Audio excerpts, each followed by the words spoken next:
G'day, I'm David Abrahams and welcome to Central Coast Newspaper's Weekly News 5 at 5, April 14, 2022. It's the week before Easter and the rain has eased off, though numerous roads are in dire need of repair or closed entirely.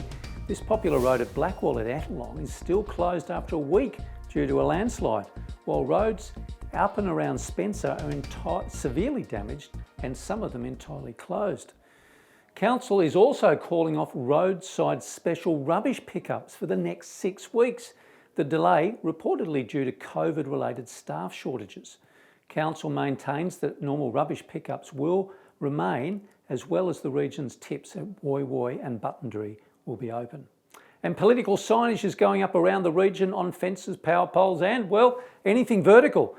The federal seats of Robertson and Dobell once again party political battlegrounds. Both seats are marginal according to the Australian Electoral Commission, and candidates are hitting their respective social media accounts to try and influence locals about their voting intentions.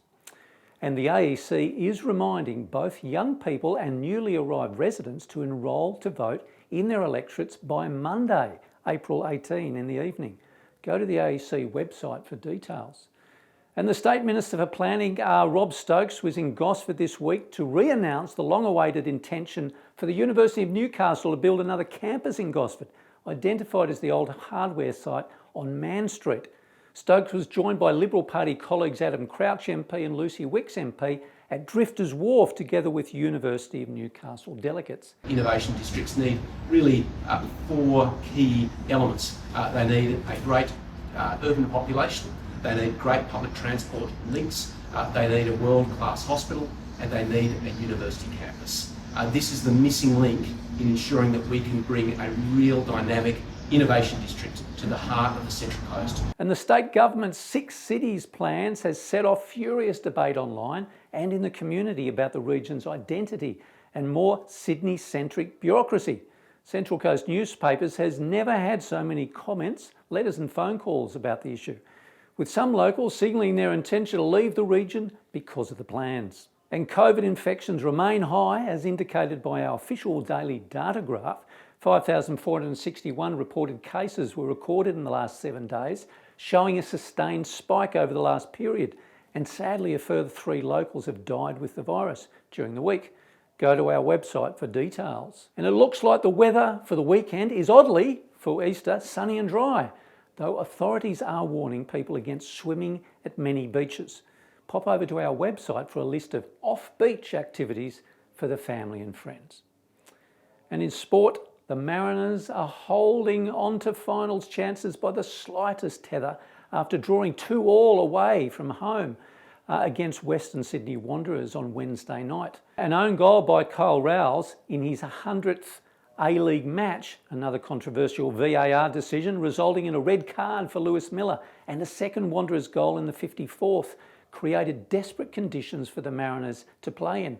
A penalty goal from Benny Kilolo gave the visitors a fighting chance, leading to an equaliser away by Dan Hall in the 94th. The fight back is another testament to the character of head coach Nick Montgomery and his young team. Yet more so than character, right now, the team desperately needs 3 points. With 5 games left in the season, their next challenge will be Wellington Phoenix, back now in New Zealand on April 17. Meanwhile, in Victoria, the World Surf League Championship Tour has returned down under for the pro Bells Beach, one to improve for Central Coast Molly Picklum. In the opening round, Molly ended up scoring the best single wave score, yet was unable to back this up with a second wave on par. Now eliminated from the Bells lineup, Molly will look forward to the next CT stop at the Margaret River, set to begin April 24.